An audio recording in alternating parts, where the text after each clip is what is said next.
j'ai de la neige dans les gueules.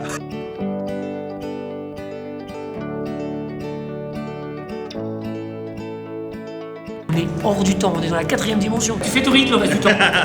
Avec le chaudron, c'est vrai qu'on pourrait... En fait, t'es le nouveau druide du Jura.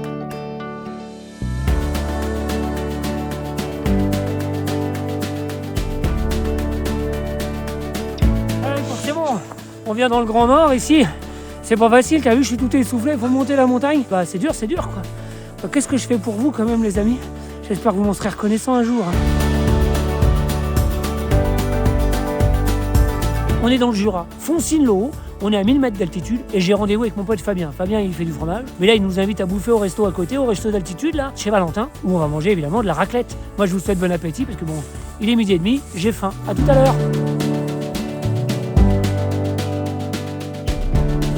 Bonjour monsieur. Bonjour. Salut. Bonjour. Salut. Ça, c'est mon père. Il y a ton père qui arrive là. Voilà. Bonjour. Salut. J'ai un peu quitté les vaches, mais je vais les reprendre quoi bientôt là. Sinon, ce week-end. Ah, tu fais un week-end comme un week-end par mois? C'est garde alternée? Non, oui, voilà, ça dépend. Ouais, c'est pas tout ça, mais là on est dans le Jura, donc moi je me dis qu'on boirait bien un coup de Jura. Qu'est-ce que tu nous proposes à boire, mon grand? Chardonnay Savagnin. Ça c'est bon le Savagnin, on va en prendre une bouteille, même si les autres ils boivent pas, nous on la finira, c'est comme ça. Faut se sacrifier parfois dans la vie. Merci. Allez, santé. Santé. À un autre les amis. Santé. Santé. Santé. Bon alors qu'est-ce que c'est ça? Raclette de chez Fabius. Ouais. Là, c'est la raclette aussi de chez Fabius. Là, en fait, tout ce qu'on voit, c'est beaucoup de trous de moulage. Pour les verts qui sont passés. Non, c'est pas l'hiver. Et il y a qu'un truc qui est intéressant, on en parle, mais c'est dommage quand même d'avoir le fromage à côté de soi et de pas le goûter cru, parce qu'après on va le chauffer, il aura pas le même goût. Un quart de lait de chèvre et 3 quarts de litre de lait, 3 quarts de lait de vache. Le problème c'est que j'aurais mangé la moitié du fromage cru avant qu'on le lève le chauffer. C'est pas un problème. C'est pas un problème, il y en a encore. Il y en a dans la cave. Il en reste encore. Chaud. Chaud. Allez. Chaud, chaud les marrons. On pique une patate dans les petits trous de chaque côté. On les prend, on coupe tout. On prend le temps surtout. On coupe. Bah donc on est pas loin chez les Suisses, donc on prend le temps. Bon, de toute façon moi je m'en fous, j'ai rien à faire. Mis à part qu'il faudrait que j'aille faire du fromage cet après-midi, mais bon, Fabien il n'est pas pressé, il m'a dit. En fait Fabien il nous invite à partager un repas en famille. Il a amené son père, sa mère, sa femme, ses enfants, et puis il a amené aussi l'apprenti, parce que bon on n'allait pas laisser l'apprenti toute seule avec les vaches. C'est comment ton prénom? Laura. Laura. Il faut surveiller parce que tu vois, regarde, ça commence à buller. Laisse-y griller à peine, il a dit. C'est comme ça qu'on dit. Rien à ramener? Pourtant, on parle français, on est pas loin de la Suisse, mais on parle français quand même. Là, c'est laisse-y griller à peine. Voilà. Et normalement, tu coules comme ça. Tu coules sur la patate. Et comme je travaille comme un cochon, il y en a plein la poêle. Ah, mais tu fais coller ma place, il n'y a plus de place. C'est chacun mon tour. Mais c'est pas grave, je vais manger ça déjà. Ah, il est beau. Oui. Ah, c'est Ah ouais. Ouais, il va bien. C'est bien de montrer tout ça à mes amis, mais le problème c'est que pendant que je vous montre ça, je le mange pas. Et ça m'arrange pas cette affaire. Parce qu'après ça refroidit, c'est le bazar. C'est chaud, cocotte. Même là, je chauffais par hiver, mais c'est pas grave. Ouais, là, je peux vous dire que c'est bon. Hein. Le mec, il a une bonne idée, il est doué. Hein. Et comme d'habitude, ma mère va gueuler parce que je parle la bouche pleine, quoi. C'est bon, quand c'est bon, c'est bon. Hein. Et ça, c'est la tome de chèvre. Ça, c'est une grande histoire d'amour, en fait. Fabien, il va nous raconter ça mieux que moi, mais c'est une histoire entre Émilie et lui. Parce qu'Émilie, elle élève les chèvres, et lui, il élève les vaches. Et un jour, ils ont eu une idée comme ça. Raconte-nous un peu comment vous vous êtes rencontrés, ça nous intéresse. Ma femme élève des chèvres, parce qu'elle fait pas des chèvres, elle élève des chèvres. Et moi, j'élève des vaches.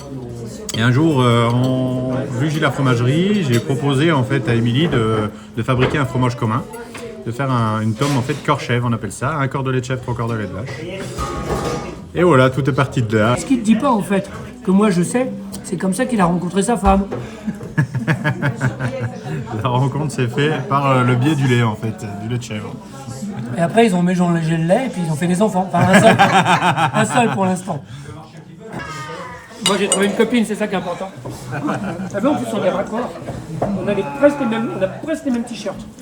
Presque. Alors, vous avez vu, je suis passé en t-shirt maintenant parce que ici il fait chaud. Hein. Entre la raclette qui chauffe, le pinard qui nous endort là, et puis ce qu'on mange, forcément, on attrape chaud. Donc, ouais, j'ai enlevé les pilules. Il n'y a qu'une chose qui lui tarde, c'est la sieste, pour aller un petit peu digérer tout ça. Ouais, mais le vrai problème, là, c'est que Fabien, il faut qu'il m'emmène faire de la raclette après. Donc, je pense que la sieste, c'est râpé. Prends tout. Alors là, tu peux aller à la sieste. Hein. Là, je peux aller dormir, là. Ou alors faire un peu de ski pour digérer.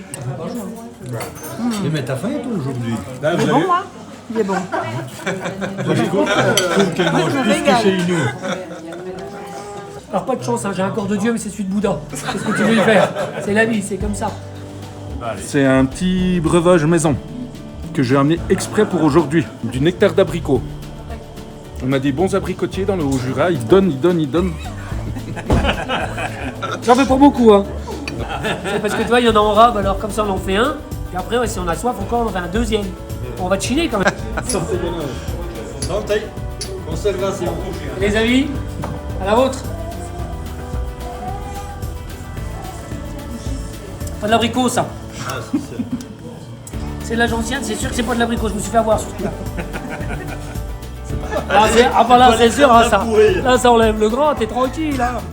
2 shots comme ça, une demi-bouteille de vin pour le déjeuner, c'est bon, tu peux être sûr que je vais être efficace cet après-midi, moi. Je sais pas comment je vais faire la raclette avec notre ami Fabien cet après-midi, mais je pense que je vais pas être super efficace. C'est lui qui va bosser, moi je vais regarder comme d'habitude. Bon, bah, nous, c'est pas tout ça, mais on a bien mangé, on a bien bu, mais. On a pas les bien entendu, mais ce qui serait bien, c'est qu'on aille quand même faire un peu de raclette. Si tu veux manger de la raclette, il va falloir qu'on en fasse. Hein. Bah, il va falloir en refaire un peu, quoi.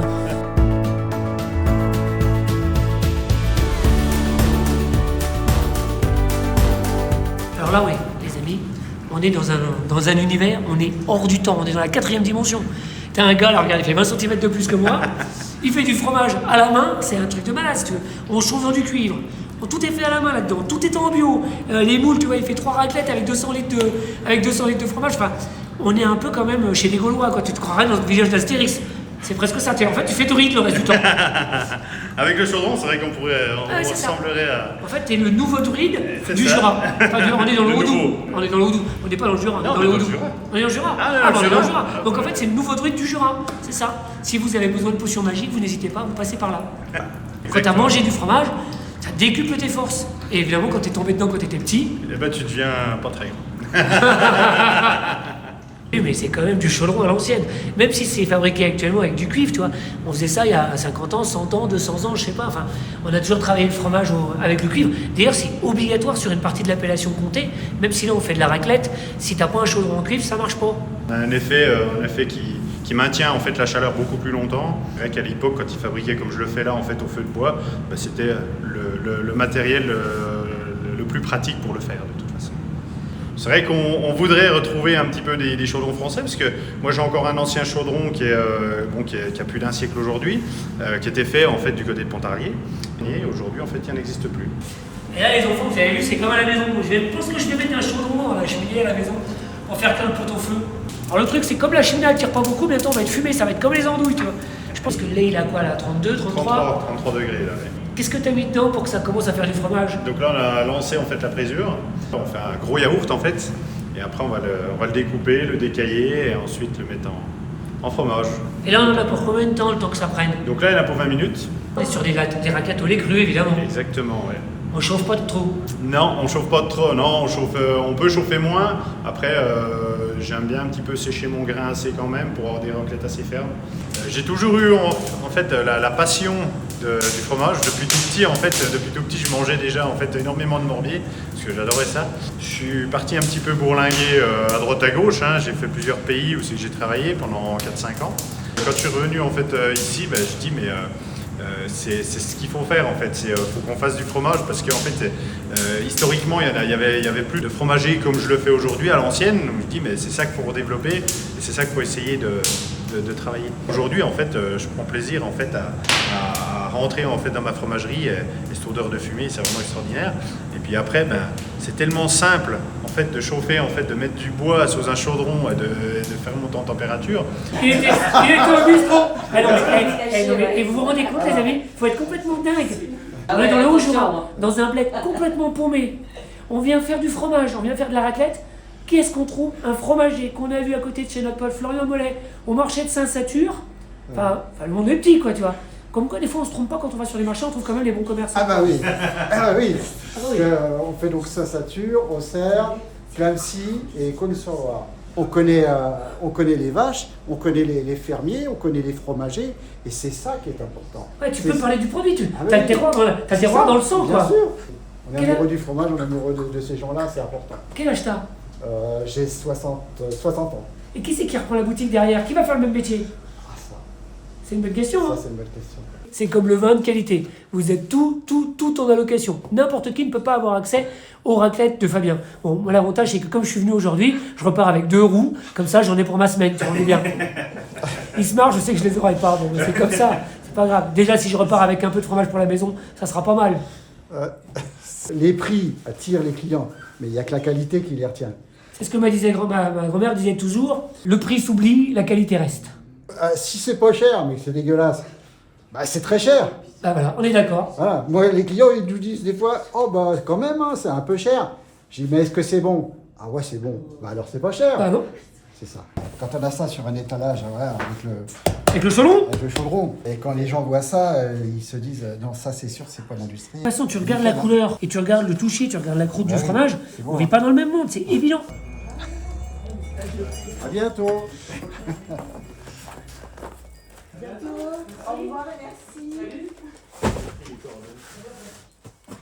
C'est la qualité, c'est ça qui est important, la qualité. Le terroir français. On vend du fromage, mais on vend de la terre avec. C'est ça qui est génial.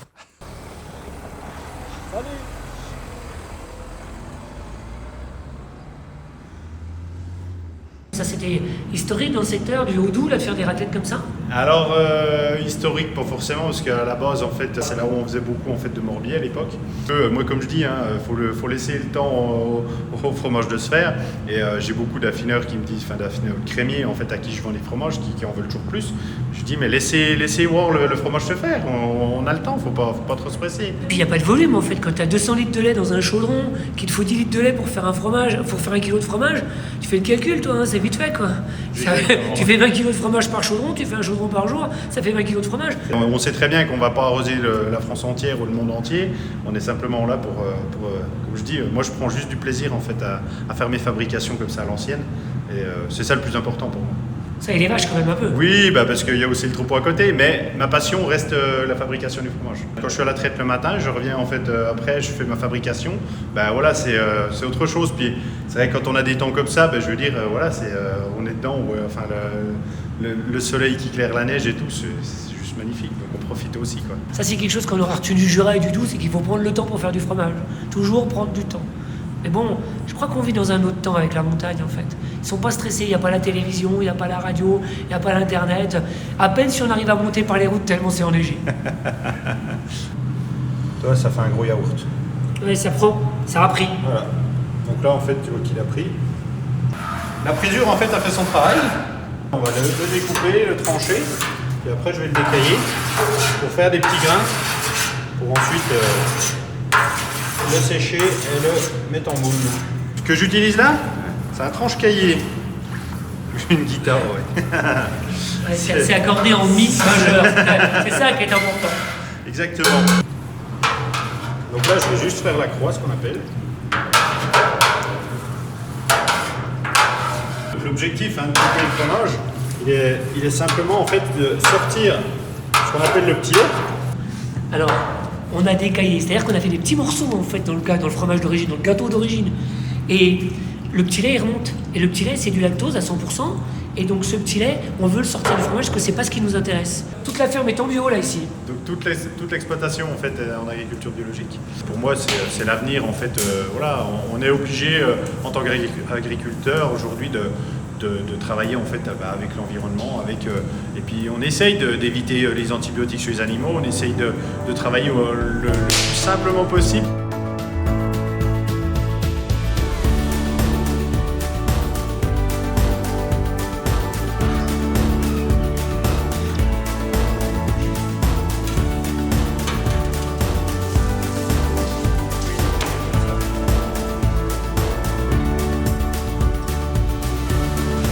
Je sais pas si vous avez vu les mains qu'il a, mais il y a des mains là.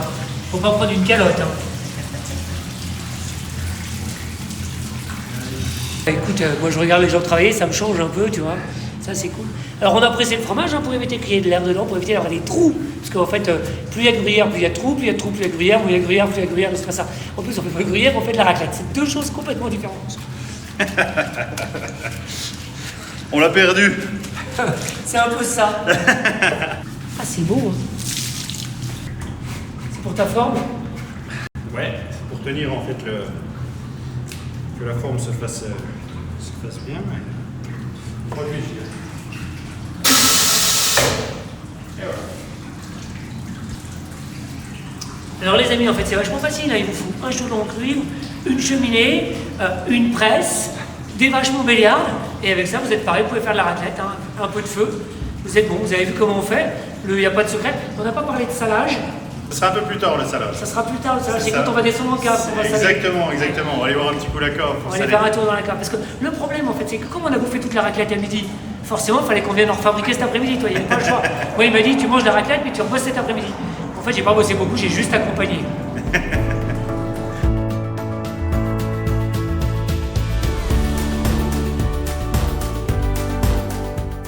Rien n'existait, tout est neuf ici. On dirait pas, on dirait que c'est des trucs du 18e ou du 19e, il y a du caillou partout. C'est ça. Toute la pierre est originaire en fait du village. En fait, tu as 5 caves d'affinage pour des produits différents, j'imagine. Pour voilà, chaque cave a son produit. Donc là, c'est la cave à raclette. Donc on reconnaît un petit peu les petites raclettes qu'on a dégustées à midi. On a une cave pour le chèvre, vu qu'on a une partie en fait de la production en chèvre, et on a une autre cave en fait qu'on fait un autre produit là qu'on va déterminer en fait dans les mois qui viennent là. Et un scoop, oui, mais il n'est pas pour nous, c'est dans quelques mois, il faudra revenir. Il n'est pas tout de suite. C'est un petit scoop. Faut patienter un petit peu. Et là, les raclettes qui sont là, c'est des raclettes qui ont combien? 3 mois, 4 mois? Voilà, non, elles ont entre 60 et 90 jours hein, pour celles qu'on a. Ou 2-3 mois. Voilà, un peu plus jeune pour celle-là. Et tu commercialises au bout de combien de temps? En règle générale, c'est entre 60 et 80 jours à peu près. D'accord, donc 3 mois c'est bien. Voilà, entre 3 2 et mois, c'est c'est bien, c'est ça, exact. Alors, j'ai pas le blouson assez grand pour mettre la raclette dans la poche. Et t'as vu, regarde, ici il y a un chaudron dessus. Donc le chaudron, ça c'est l'emblème en fait de la fromagerie. C'est l'emblème de la fromagerie. C'est voilà. Là en fait.